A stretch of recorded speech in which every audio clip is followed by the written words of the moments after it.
আজকে রামিন্স ফার্মে আসলাম, প্রায় আসি। তো হঠাৎ করে আজকে ভাবলাম যে রমজানের আগে কিছু বেগুন নিয়ে যাই।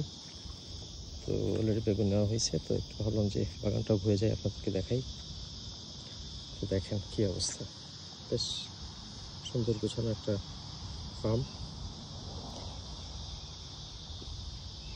এটা নিশ্চয়ই আপনারা জানেন, এটা হচ্ছে কি ঝিঙ্গা, বেশ বিগ সাইজ। তো এই হচ্ছে কি আবার একটা বেগুনের জাত,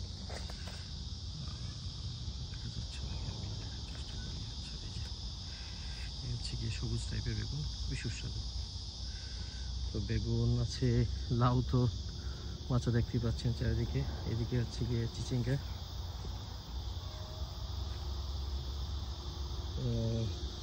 কুমড়ো ক্ষেত, খুবই সুন্দর করে আবার একটু গোলাপের বাগান করার চেষ্টা করছে।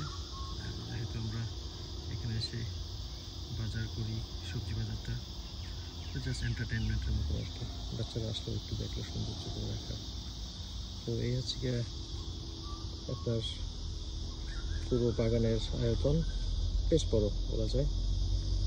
তো যাই হোক, ঘুরে ঘুরে আপনাদের দেখাই। এখানে ওনারা যেটা করে, যে ব্যাটগুলা যখন এই মাচাটা থাকবে না, লাউয়ের মাচাটা, তখন এই ব্যাটগুলো আবার শাক বা অন্য কিছু একটু লাগাবেন। মরিচের ক্ষেত করে আপনারা দেখতে পাচ্ছেন অলরেডি এখানে বেগুনের একটা বেড আছে, একটা না কয়েকটা বেড আছে, ওইদিকে আরও আছে। তো একটু আগে দেখি কী অবস্থা এখানে। তো সুন্দর করে একটা মাঝখান দিয়ে রাস্তা আছে, এটা পুরোটাই দেখেন কী অবস্থা। জাস্ট লাউয়ের সিজন মোটামুটি বলবো আরও থাকবে আসলে।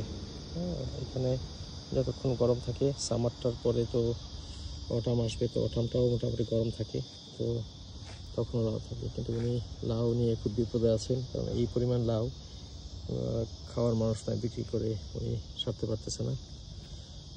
তো যাই হোক, এই দেখতে পাচ্ছেন লাউগুলো দেখেন, এই যে লাউয়ের যে সাইজ, এগুলো এখন একটু ডিফর্ম হয়ে যাচ্ছে।